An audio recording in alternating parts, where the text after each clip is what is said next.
많이 덥습니다. 그죠? 여러분 한 주간 어떻게 지내셨습니까? 뭐 옛날에도 더위는 싫어했던 것 같습니다. 선비 정약용 선생님의 저서 여유당 전서에 소사팔서란 시를 지어서 더위를 피하는 이제 방법을 제시하셨는데요. 한번 들어보시기 바랍니다. 더위를 없애는 8가지 일, 이제 물론 한문을 풀었습니다. 소나무 아래 활쏘기, 느티나무 아래서 그네 타기, 빈 누각에서 투호놀이 하기, 깨끗한 대자리에서 바둑 두기, 서쪽 연못에서 연꽃 구경하기, 동쪽 숲에서 매미 소리 듣기, 비 오는 날 시 짓기, 달밤에 개울가에 발 담그기. 이 소서 8사를 제가 가만히 이제 보니까 각각의 공통점이 있는 것 같아요. 하나같이 집중을 해야 되는 거예요. 연못에 연꽃 구경하는데 그 당시에 뭐 이렇게 안전망이 쳐져 있는 것도 아니고 집중하지 않으면 연못에 빠질 수 있고요. 특히 달밤에 전기불도 없는 곳에 그 개울가에 발 담근다는 거 이거 쉽지 않아요. 집중해야 되는 일이지요. 아마도 더위를 이기는 게 있어서 어떤 일에 집중하고 몰두하면 된다는 의도가 있지 않았을까라는 이제 저만의 생각입니다. 진짜 그것이 맞는지 아닌지 저자의 의도를 따져봐야 되는 거죠. 제일 잘하는 거는 당연히 정약용 선생님이 제일 잘 알겠죠. 저마다 어떤 그런 글들을 읽으면 이렇게 해석하는 게 다르고 또 그래서 저자의 의도를 잘 살펴봐야 되는 거죠. 오늘 이제 생명책이라는 게 이제 등장을 합니다. 생명책, 이 생명책을 이게 환상에 왜 등장했는지는 주님이 가장 잘 아시지요. 그래서 우리는 주님의 뜻, 주님의 의도를 생각해야 되는 것이지, 그러지 않고 자의적으로 내가 해석하고 내가 편하게 하면서 생명책에 나는 기록되어야 된다라고 막 여기면서 읽으면 그럼 성경을 다른 방향으로 해석하게 되는 거지요. 오늘 본문을 한번 이제 보시지요. 22절입니다. 성 안에서 내가 성전을 보지 못하였으니 이는 주 하나님 곧 전능하신 이와 및 어린 양이 그 성전이 되심이라. 아멘. 결국 주님께서 우리에게 하시고자 하시는 말씀은요, 우리를 사랑한다라는 그 말씀이에요. 그래서 우리가 늘 함께하고 영원히 함께하고 싶은 말씀을 주시는 건데, 그래서 새하늘과 새 땅에 대한 환상을 보여주셨습니다. 요한 사도는 새 예루살렘 성전을 바라봤습니다. 우리 요 앞절에 보면 금은 보화로 만들어진 새 예루살렘을 보았어요. 그리고 그게 사실은 하나님이 우리와 함께 하신다는 것, 그게 계시록의 목적이에요. 창세기의 에덴 동산처럼 그 모습을 회복하시는 것이 하나님의 목적입니다.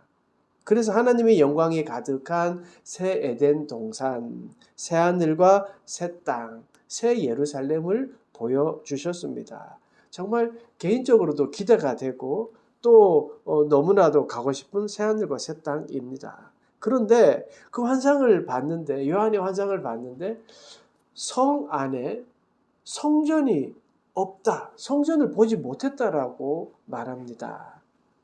여러분, 성전이라고 하면 일찍이 하나님의 임재 장소였습니다. 하나님이 거하는 지성소가 그 안에 있었기 때문입니다. 그래서 하나님 앞에 제사 드리는 장소였어요. 속죄제나 또는 화목제를 드리면서 하나님께 내 죄를 번제로 드리면서 없어지기도 하고, 화목제를 드리면서 하나님의 관계를 감사하기도 했다는 말이에요. 예배하는 장소가 성전이었습니다. 그런데 새 예루살렘에는 성전이 없다고 해요. 없습니다. 왜 없을까요? 성경에 나와 있듯이 예수님이 성전이기 때문입니다. 성전의 기능 중에 조금 전에 이야기했듯이 제사의 기능이 있습니다. 인간이 죄를 지었고 그 죄를 제물에게 전가시켜서 그것을 하나님이 받으시고 태워지면 그 죄가 없어지는 것이죠. 그래서 죄 용서를 받았잖아요. 그런데 예수님께서 십자가에 돌아가심으로 말미암아 예수님이 어린 양이 되시고 제물이 되셨습니다. 그 역사적인 사건이 일어났어요. 그 십자가의 증거가 바로 예수님이 제물이 되셨기 때문에 이제 제사 드리는 성전이 필요가 없습니다. 그래서 예수님께서 그렇게 하심으로 말미암아 누구나 은혜를 받고 언제 어디서나 하나님께 기도할 수 있는 그런 이제 존재가 된 것이지요. 이제는 제물을 드리지 않고 예수님을 의지해서 기도하면 하나님은 그 기도를 들어주셔요. 이게 놀라운 은혜입니다. 이 은혜가 이 자리에 임한 거예요. 그것을 지금 이 은혜가 가득한 곳이 새하늘과 새 땅임을 지금 보여주신 거지요. 그리고 그 거룩한 성의 특징 중에 하나는요. 해와 달에 빛이 없다고 해요. 23절 보세요. 그 성은 해나 달의 비침이 쓸데없으니 이는 하나님의 영광이 비치고 어린 양이 그 등불이 되심이라. 해와 달의 비침이 쓸데없다. 우리는 태양과 달의 영향권 아래 살고 있습니다. 이해가 안 되는 부분이지요, 사실은. 지구가 태양을 돌고 자전하기 때문에 낮과 밤이 그리고 계절이 생기잖아요. 지금 우리 뜨거운 여름은 태양과 가깝기 때문에 일어나는 일들이잖아요. 파도가 여름에 해안가로 가는데 파도가 생기는 이유가 무엇입니까? 그 중에 하나가 바람도 있지만 지구와 달이 서로 끌어당기는 힘 때문에 조수 간만에 차가 생기고 파도가 생기는 거예요. 사람이 집을 선택할 때도 어떻게 합니까? 남향을 선택합니다. 왜? 태양이 잘 드는 곳을 선호합니다. 배산 임수를 따지는 이유도 다 태양과 관심이 있는 거예요. 그런데 그 태양과 관심이 있는 곳에 사는데 물론 중요하다 여기는데 죄도 사실은 해와 달이 있는 곳에서 죄를 지어요. 그런데 태양과 달이 기준인 세상에서 거기에 따라 우리가 살고 있지만 오늘 말하는 새하늘과 새 땅은 예수님이 기준이라고 말씀하고 있습니다. 예수님이 기준이에요. 하늘의 영광에 따라 살고 예수님의 진리의 등불을 바라보고 살아요. 한마디로 예수님의 빛이 비춰지는 그 은혜의 빛으로 살아갑니다. 새 예루살렘은 예수님이 등불이고 주님의 은혜가 가득하기 때문에 태양의 빛 같은 것은 아무 소용이 없다는 말씀입니다. 성 전체가 하나님의 영광의 빛으로 가득하고 예수님이 등불이 되어서 은혜가 충만하고 성령이 충만한 그곳이 새 예루살렘 성이에요. 광복 80주년을 기념해서 기획된 독도 100m 바다 밑을 탐사하는 다큐를 봤어요. 세계에서 독도 바다 밑을 가는 것은 아마 최초라고 하더라고요. 그 결과요, 그 밑에 흙을 떠와서 조사를 했더니 알려지지 않은 생물이 몇 개 있어서 학계에 소개되기도 했습니다. 그 다큐 중에 제가 가장 감명 깊고 인상적이었던 것은요, 그 잠수부가 그 나레이션 중에 잠깐 인터뷰가 나왔습니다. 이 잠수부가 이런 인터뷰를 했었어요. 암흑 같은 바닥에서 이제 한 줄기 줄을 의지해서 이제 오다가 보면 수면에 나오다가 보면 한 줄기 빛이 보이기 시작하는 때가 있다는 거예요.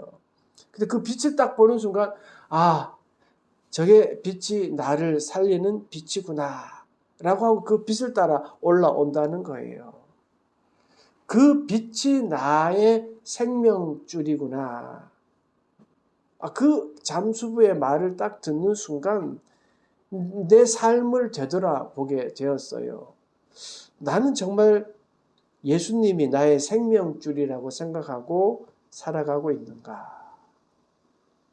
잠수부가 빛을 보면서 그 빛의 대하는 그 간절함으로 나는 주님을 간절하게 생각하고 있는가를 생각하게 되었습니다.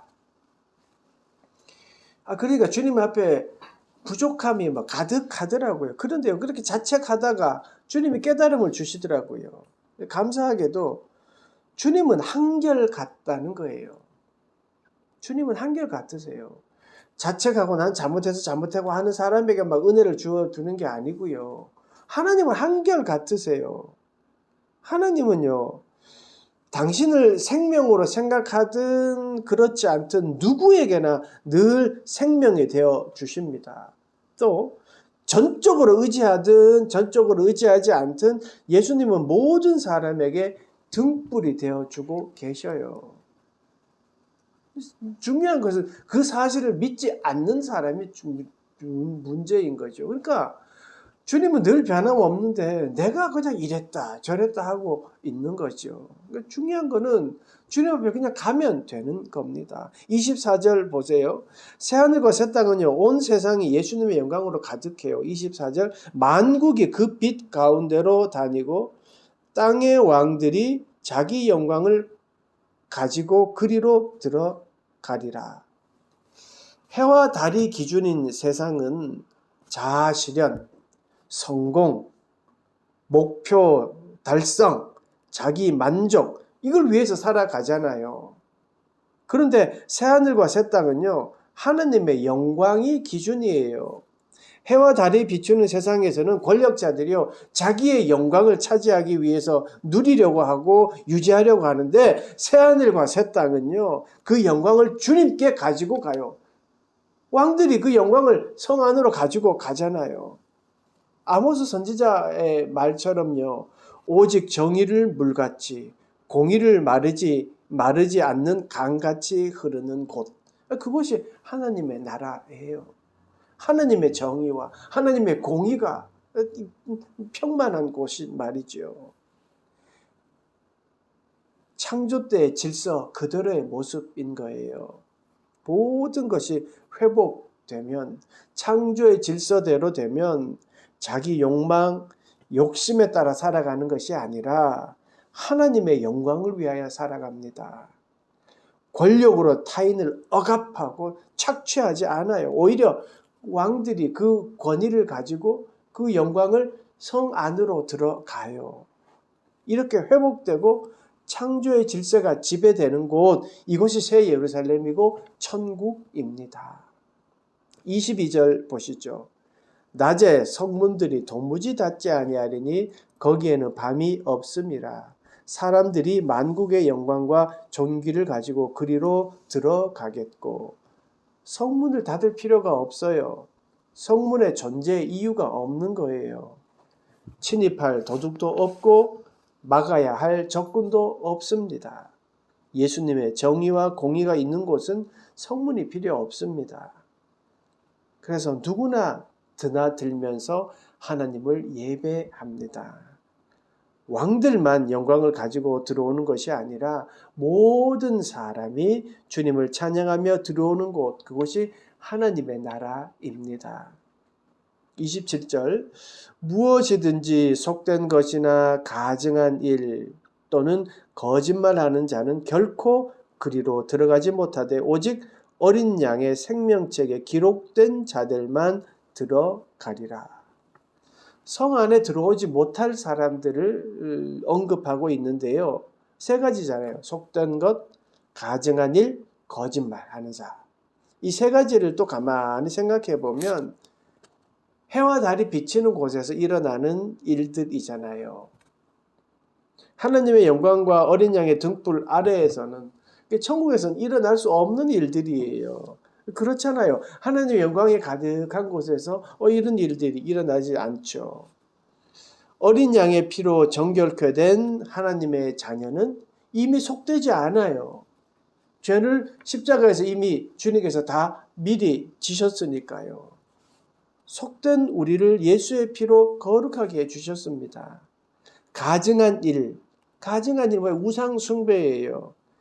당연한 거 아니에요. 새 예루살렘 성에서 우상 숭배할 일이 뭐가 있습니까? 그리고 거짓말도 마찬가지이지요. 속된 것, 가증한 일, 거짓말은 우리가 우상 숭배와 그 당시로 보면 우상 숭배와 관련이 있어요. 계시록을 읽는 첫 번째 믿음의 선배들이 로마 시대에 살았잖아요. 로마는요, 다신교, 그러니까 모든 종교를 인정했어요. 그러니까 우상 숭배라고 해서 지금처럼 뭐 하는 게 아니라 그 당시에는 모든 신들을 섬기는 거예요. 농사를 지으면서는 그냥 바알 신을 섬기면서 뭐 태양과 비를 주시오 하는 거고요. 자녀를 낳기 위해서는 아세라 신에서 다산의 신에서 그냥 자녀 달라고 기도하고, 그리고 주일은 교회 와서 예배했어요. 그렇게 살았던 거예요. 그렇게 세상에 물들며 세상 사람과 같이 살았어요. 그래서 주님이 이런 말씀하시는 거예요. 너 그렇게 세상에 물들어서 그렇게 세상 사람과 똑같이 살아서는 안 된다라는 말씀을 하고 계시는 거예요. 그러니까 그렇게 미지근한 삶을 청산해야 된다. 그러면 그 안에 생명체가 기록되지 못한다라고 지금 경고하시는 말씀이에요. 보세요. 일곱 우리 계시록 시작할 때 7교회를 이야기했는데 7교회 중에 라오디게아 교회에게 말씀하셨었어요. 이렇게 말씀하셨어요. 내가 이같이 미지근하여 뜨겁지도 아니하고 차지도 아니하니 내 입에서 너를 토하여 버리리라.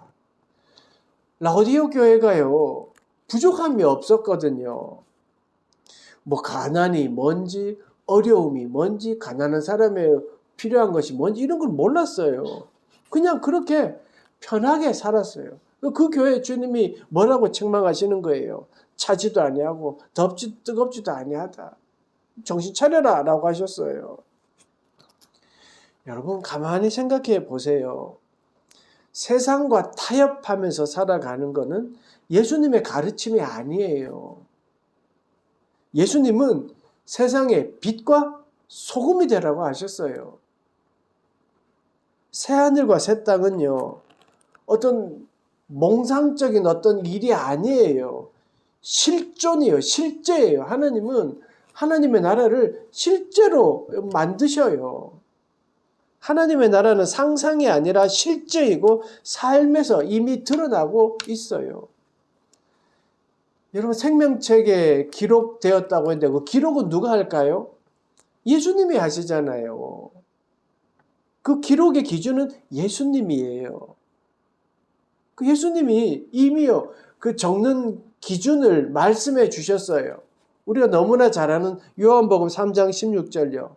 하나님이 세상을 이처럼 사랑하사 독생자를 주셨으니 이는 그를 믿는 자마다 멸망하지 않고 영생을 얻게 하려 하심이라.